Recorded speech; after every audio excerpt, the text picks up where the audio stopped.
Good morning, everyone, and welcome back to the Nitty Gritty Cafe. If you're joining us on Instagram, and if you are joining us on YouTube, it's Learn Together. That's the name of the channel. So today we're coming back with part two of the myth of the 50-50 marriage. So yesterday I told you that you both need to give 100% or try to give 100% in your marriage, not 50%. You know, when you were going to school and it was a 50% for pass mark, that's not where we're at in your marriage. In your marriage, it should be you're striving for 100%. Now, does everybody get 100% every day? No.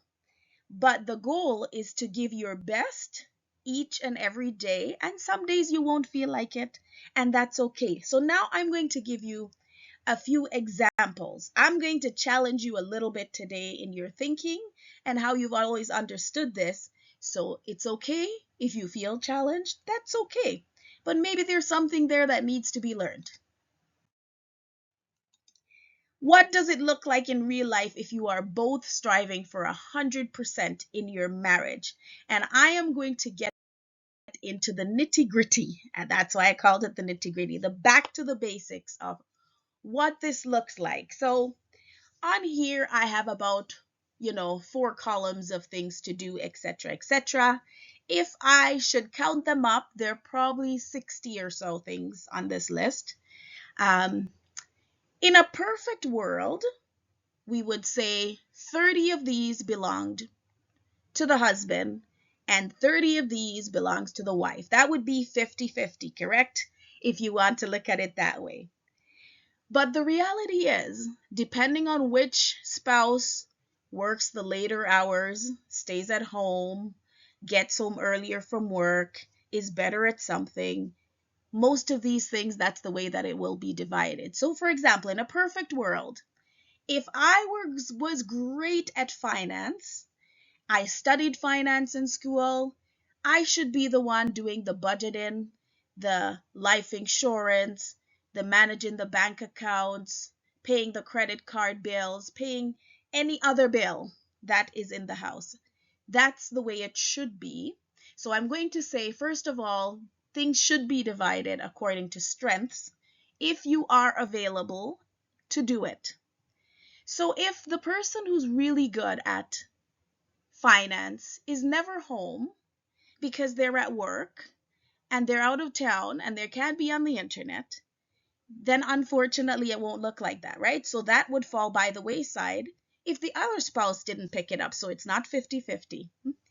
So let's get into one good example. Let's say for cooking. I'm going to confess that my husband is the better cook of the both of us. He is awesome at cooking. And if it were 50-50, that would be one of the things on his list to do. So he would be cooking all the time and I would pick something else. But unfortunately, he is usually working till later on in the evenings. And so if I were to say, you know what, cooking is not on my list, it's not one of the things that I should be doing, it's not something I like or I'm great at, then I wouldn't have food to eat. And I do not like to eat out. So I wouldn't be eating.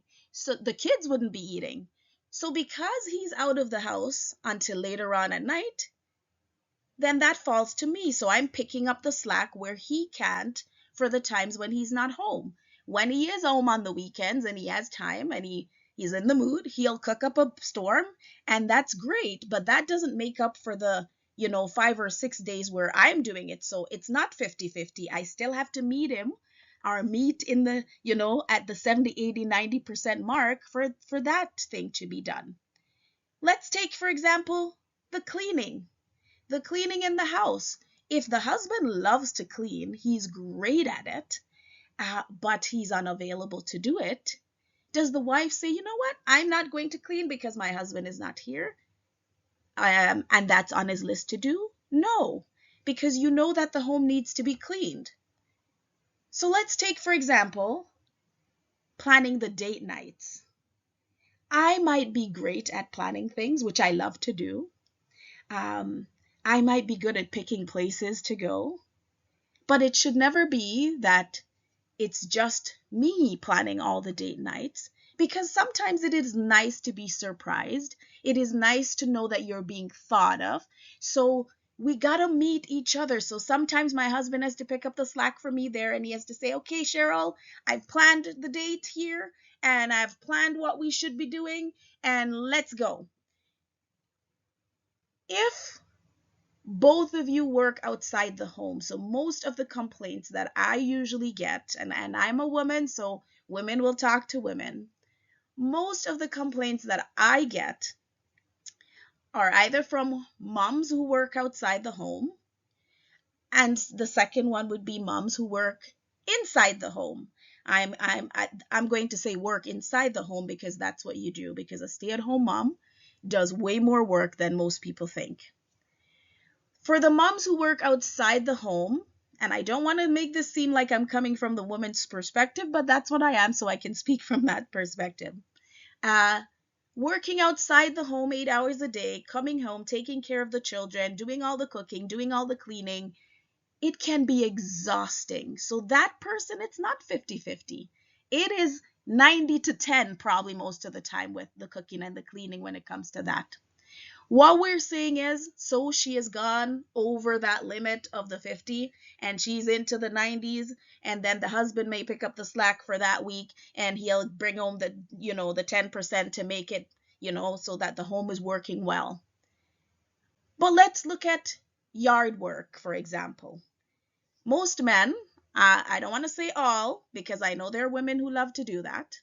Most men will do the yard work. They will do the shoveling. They will do the shoveling of the snow. They will cut the grass, etc. If your husband is sick, if your husband is away at work, if your husband is coming in from work at 10 in the night, there is no way he's going to come home at 10 in the night and cut the grass or shovel the snow if it's minus 40 at night. I do. My husband has done it, but most people won't do that. If you are home and you can do it, it would be unfair to say this is not on my 50-50 list. This is not on my side of this equation, so I'm not going to do it. You will meet your husband, at the 70% mark or 80% mark for that day or that week, and you'll say, I need to drive into the garage, and so I need to remove the snow, or I need to be able to go out and play in the grass with the kids, so I will cut the lawn today because my husband is unable to do it. And let's do the worst case scenario. If one of you were sick and you just could not do what you needed to do because you're sick, would it be fair? Would it be right? Would it be godly for your spouse to say, until you get better, I am not cleaning the bathtub because that is on your list to do. That is your 50%. Would that work well? It would not. So what I'm trying to say is you both need to give your best. You need to meet each other where the other spouse needs to be met in order to get done the things that needs to be done to make your marriage and your household work. And the last thing I'm going to talk about is childcare. If your wife is a stay-at-home mom who works at home, I'm making it clear and I'm emphasizing a mom who stays home is working. She is cleaning, she is taking care of the kids, she's teaching the kids. That is work. Do not take it for granted that that wife will also need time away from the children. That mom will also need time for herself. And I know sometimes it is tough for husbands to see this because you think to yourselves that your wife is staying home, that's her 50% in this marriage, so therefore I don't need to do anything with the children. That is false, and that can create a lot of friction, a lot of disharmony, if you want to say, in your marriage. Take the time to say, honey, what would you like? Don't even sometimes ask. Just say, ask someone else, one of the aunties or uncles, hey, can you keep the kids for, the next 2 hours? And say, babe, I'm giving you the next 2 or 3 hours so you can go do whatever you want. Go get your nails done, go get a massage, that kind of stuff, because it is a tough job to be a mom, and especially a stay-at-home mom, because you're seeing the children all day, you're taking care, you're giving, and sometimes you need to receive something back into your plate, into your basket, that's refilling you. So what I'm saying is, this is not an exhaustive list of everything that needs to be done. There are other things there that needs to be done. But think about it in the sense that for our marriage, we need to help each other up. If I can only do I can get to 70% today, and my husband is going to get to the 90% mark, it means that we're averaging 80% today. Please do not let this be like school, where you say it's only a 50% pass mark, so I don't need to do more than that. That's not what we're doing in our marriages. That's not what we're doing in our lives. You need to strive for the 100%. What is the best that I can give? And that is what we want to do for a marriage. Just like when you go to work, because people go to work and they're doing their best because they want their boss to be impressed and they want to get a promotion. Think of it this way: you want to be highly elevated in your marriage. You want to be highly thought of in your marriage. As a wife, you want to be highly thought of because you know what the needs are for your husband. You know what the needs are for your husband, and you meet them wherever possible. You do them. You make sure that it is done because you know you can do it and you know that it needs to be done. Husbands, the same thing apply. Whatever needs to be done in your marriage, and you know in your household that this needs to be done, don't wait for your wife to do it. Just do it because you know that this needs to be done. And it is not about keeping tabs of whether or not I've done my 50% or whether or not I've done half of what is on the list.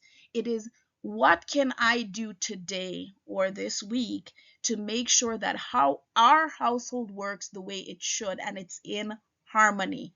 And that means giving your all, your 100%. Okay?